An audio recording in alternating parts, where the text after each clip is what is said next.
Bom dia, igreja. É um prazer, uma honra estar com vocês essa manhã.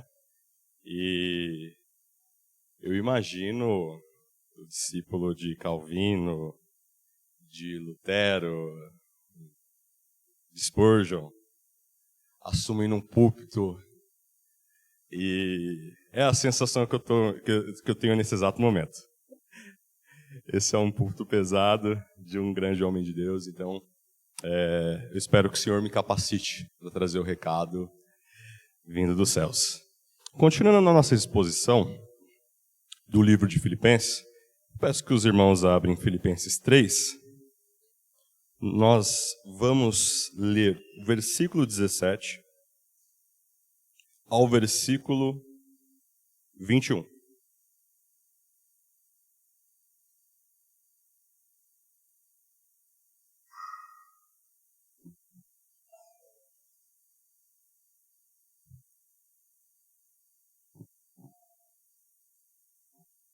Todos acharam? Amém. Na minha versão está assim: Irmãos, sejam meus imitadores e observem os que vivem segundo o exemplo que temos dado a vocês. Pois muitos andam entre nós, dos quais repetidas vezes eu lhes dizia, e agora digo, até chorando, que são inimigos da cruz de Cristo. O destino deles é a perdição. O Deus deles é o ventre. E a glória deles está naquilo de que deviam se envergonhar, visto que só pensam nas coisas terrenas. Pois a nossa pátria está nos céus, de onde também aguardamos o Salvador, o Senhor Jesus Cristo, o qual transformará o nosso corpo de humilhação para ser igual ao corpo da sua glória, segundo a eficácia do poder que ele tem de até subordinar a si todas as coisas. Amém. Vamos orar. Senhor, nós pedimos em especial sua bênção para esse momento. Pedimos que o Senhor, através do teu Santo Espírito, leve todo cativo pensamento para a exposição da tua palavra. E use humildemente, Pai, esse servo que vos fala, para falar conforme a tua palavra da verdade. Em teu nome santo que eu oro. Amém.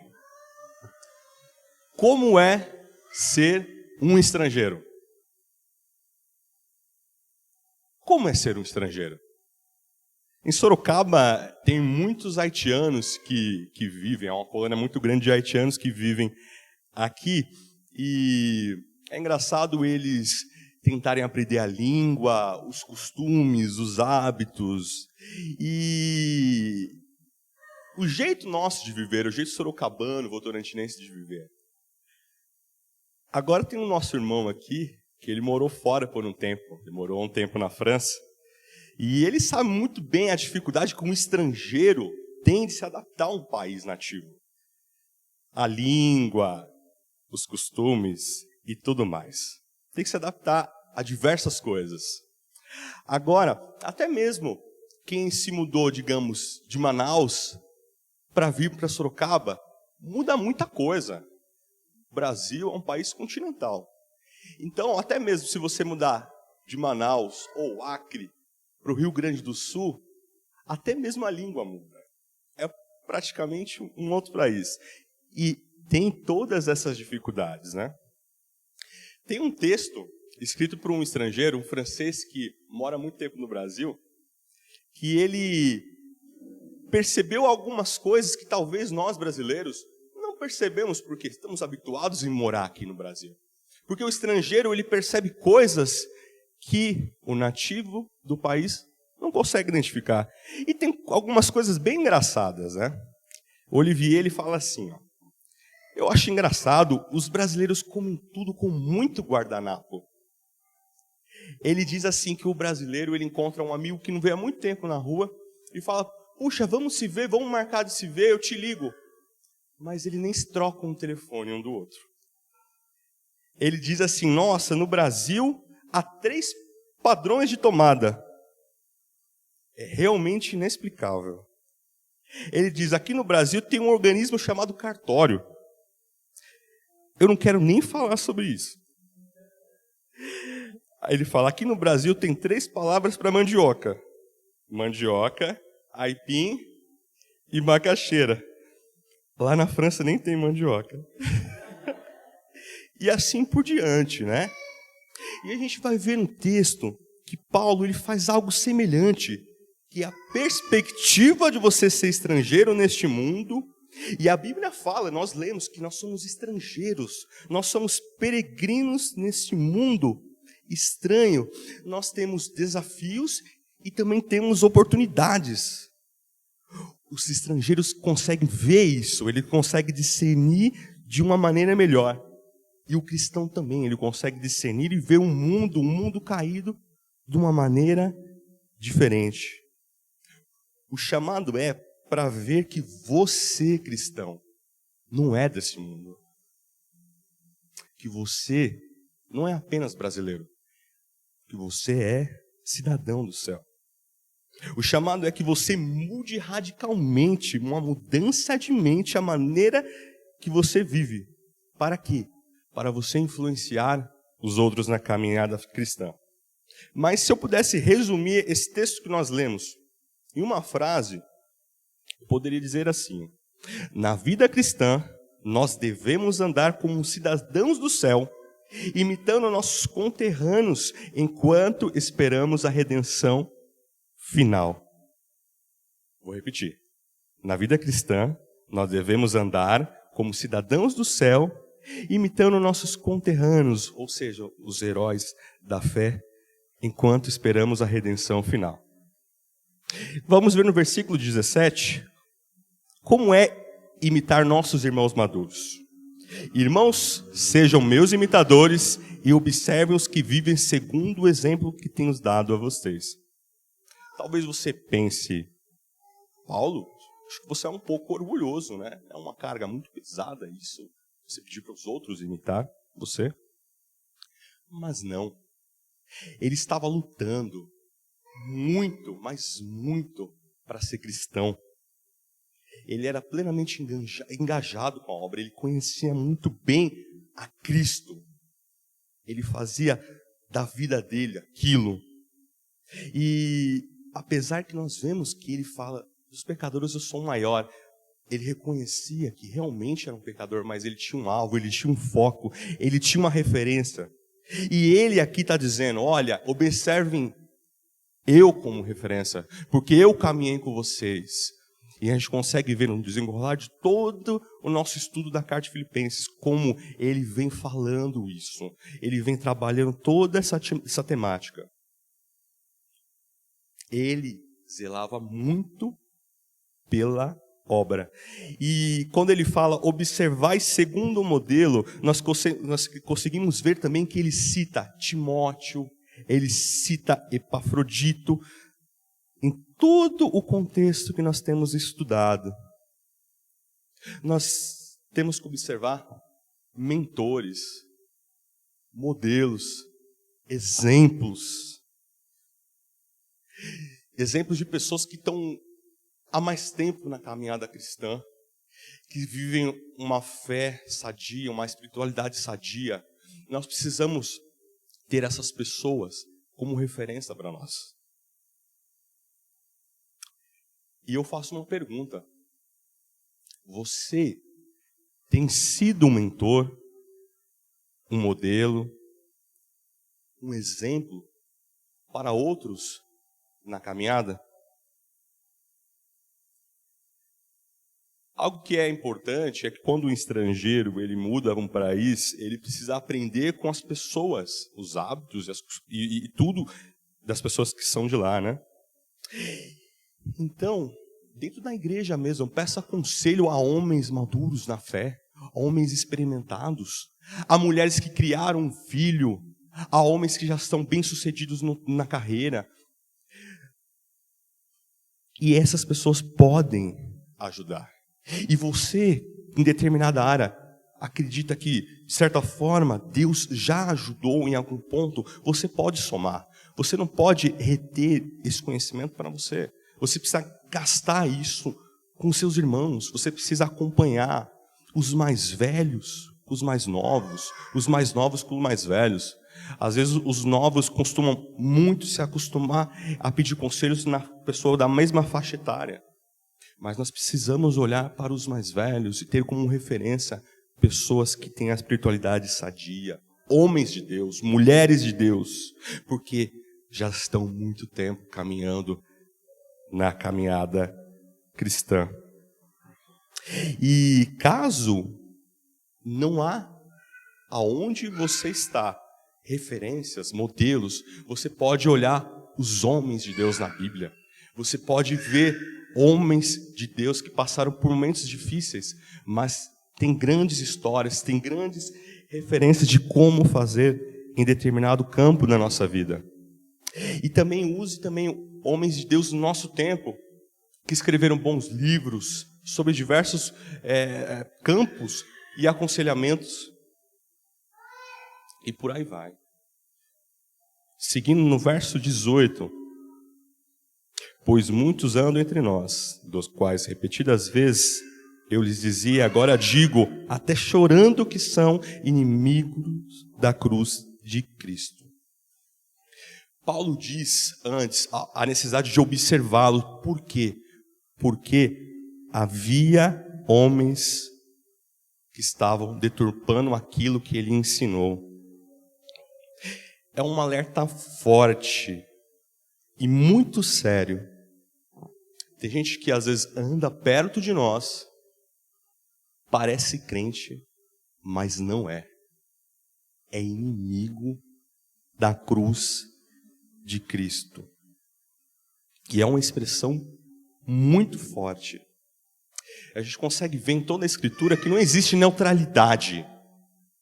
Não existe neutralidade no Evangelho. Não existe neutralidade na Bíblia e nem na Escritura. Ou você é de Jesus, ou você é amigo da cruz, ou você é inimigo da cruz. Não tem meio termo.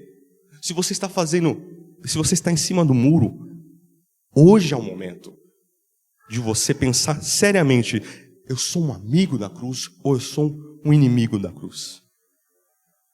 A palavra pois, ou portanto, em algumas traduções, há uma expressão muito marcante que representa a conclusão daquilo que foi falado anteriormente.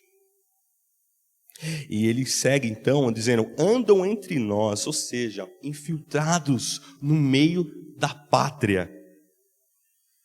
Mas o que chamou a atenção é que ele diz até chorando.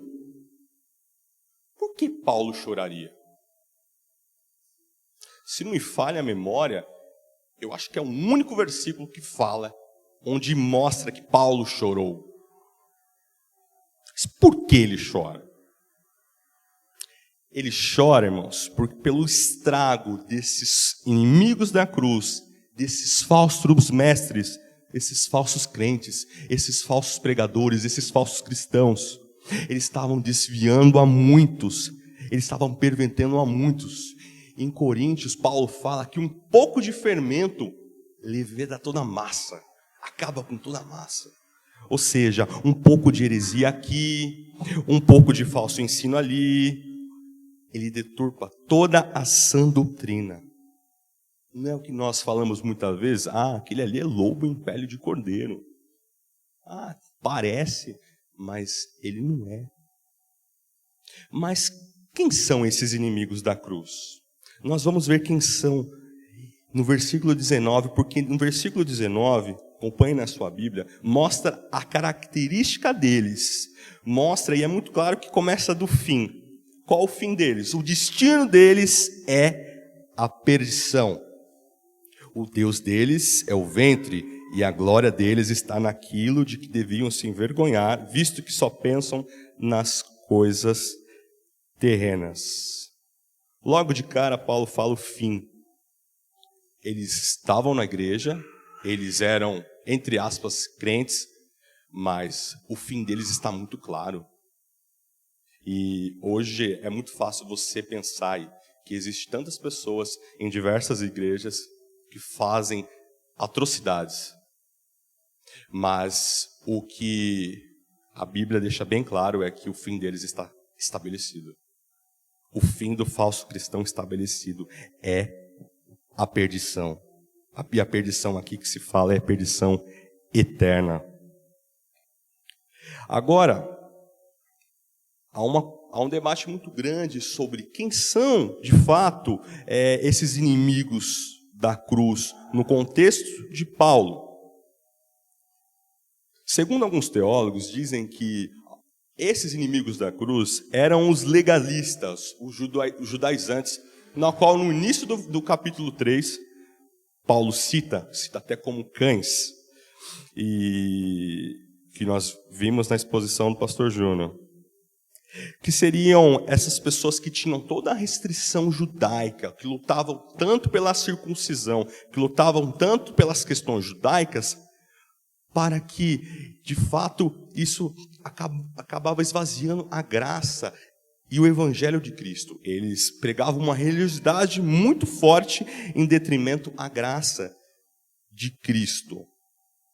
Agora, outra corrente fala que esses inimigos da cruz, eles eram libertinos, que é o outro lado da moeda.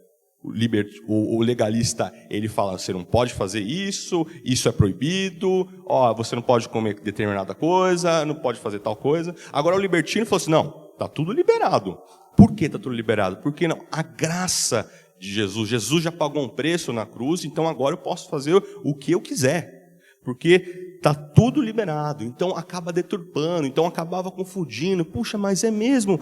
Então eu vou fazer isso, então isso aqui tudo bem, eu posso fazer porque fui perdoado. Isso é libertinagem. E Paulo, ele debateu isso em muitas outras cartas, a carta de Gálatas, e nós vemos até mesmo a epístola de Judas. Judas é uma epístola que começa com um recado, depois ele fala, não, eu preciso falar desses falsos crentes, eles estão incomodando, eles estão pervertendo a muitos. Então é um assunto que de fato era muito presente também. Agora, tanto um como o outro tem algo em comum, que seria, eles cultuam a um Deus que é eles mesmos. Tanto um como o outro. Então você pode até escolher a corrente teológica que pensa sobre esse assunto. Por quê? A pessoa acaba se fazendo um próprio Deus, né?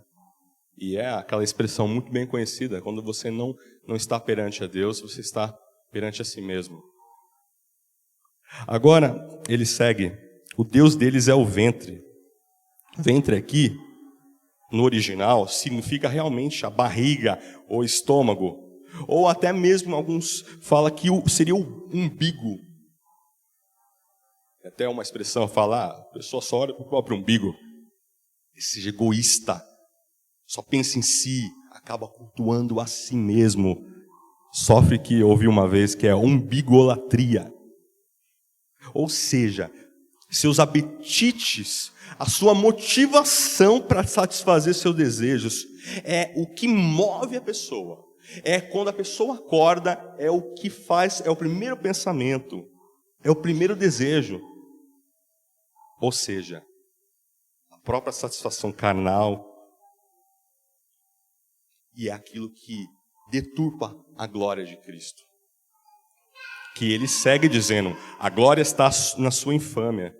E é engraçado que nós vemos que tem alguns, entre aspas, crentes novamente, que são até dissimulados, que até falam dos seus feitos. Eu tenho uma TV em casa que é gato. Não pega nada, porque é um absurdo a companhia cobrar isso. Não, eu não vou pagar tudo isso não. Eu vou comprar um aparelhinho lá na 25 de março e está tudo ok. Entendeu? Porque o mundo é dos espertos. Trambique, gambiarra. O mundo é dos espertos. E é engraçado como que o porco fica na lama. Ele chafurda, ele gosta daquilo. Não está preocupado com a glória de Cristo, esvaziando a glória de Cristo. E como você detecta uma pessoa, o inimigo da cruz? Você olha e vê se ele é apegado demais às coisas desse mundo. Você olha para a vida dele e fala, será que o fulano é um bom exemplo para mim? Ele coloca a santificação em primeiro lugar na vida dele. Ele coloca o serviço cristão. Ele coloca o culto. Ele coloca os irmãos na vida dele. Ele pensa nisso, ou ele só está interessado em buscar dinheiro, diversão, sucesso? Observem e fujam destes exemplos de maus cristãos, porque essas pessoas, elas só vão te puxar para trás, para trás, para trás. Versículo 20. Pois a nossa pátria está nos céus, de onde também aguardamos o Salvador, o Senhor Jesus Cristo. Ou seja, na caminhada da vida cristã, nós vivemos como cidadãos de outro país. Paulo ele diz em diversos versículos em Filipenses sobre a necessidade do cristão crescer em graça, desenvolver, de sofrer, de avançar, de olhar para Cristo. E tudo isso tem que ser muito bem compreendido. É necessário haver mudança de mente.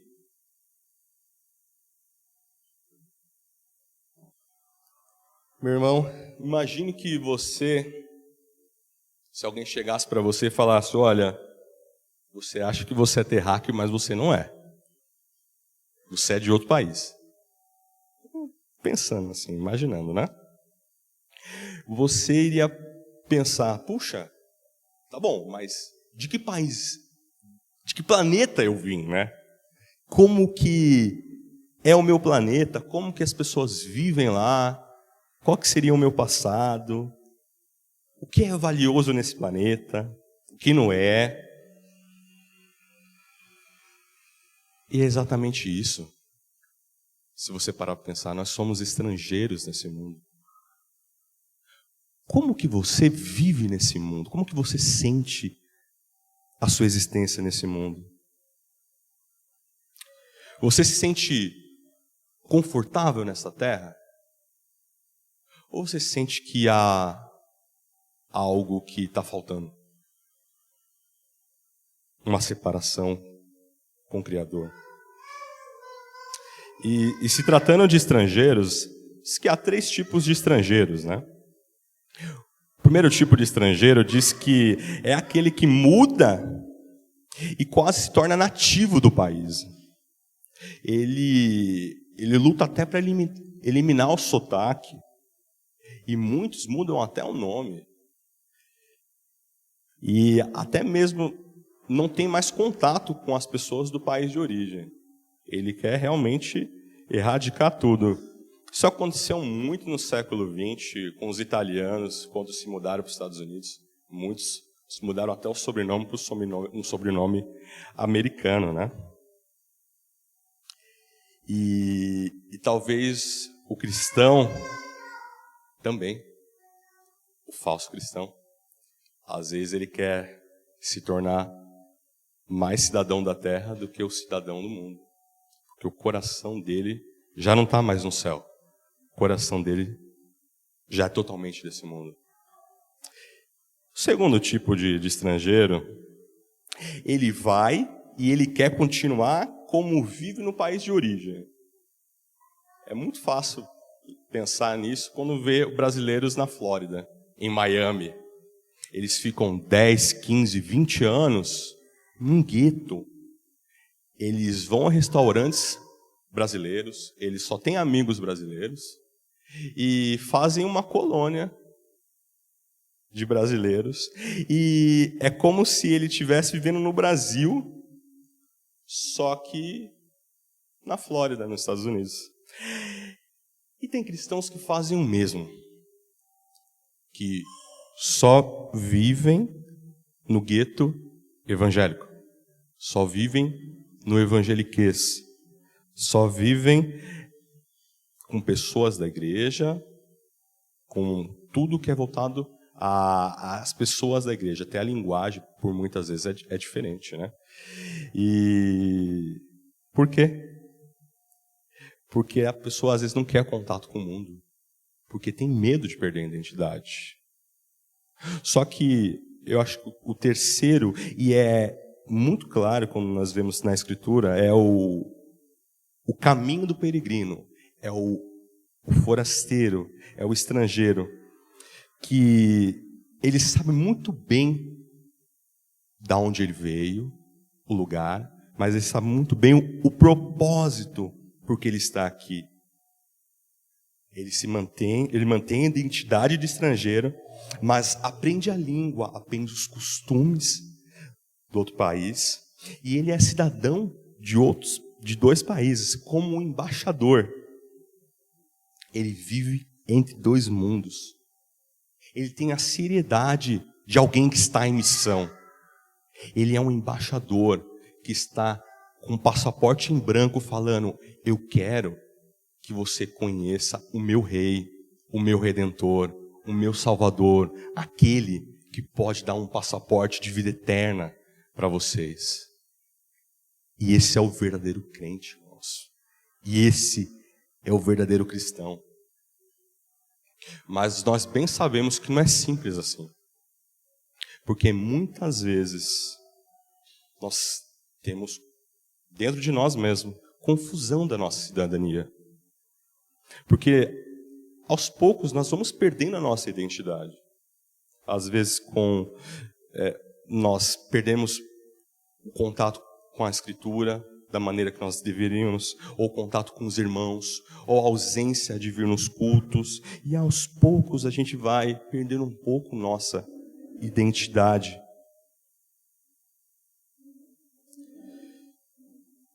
Olha, nós passamos por momentos muito difíceis durante esse ano, mas nós precisamos pensar que realmente nossa pátria não é aqui. Eu gosto muito do texto que fala: miserável do homem que só pensar em Deus ou só pensar nas coisas dessa terra, né? A eternidade é algo inerente a todo ser humano. Todo ser humano, por mais cético que seja, ele já pensou na eternidade, ou vai pensar na eternidade.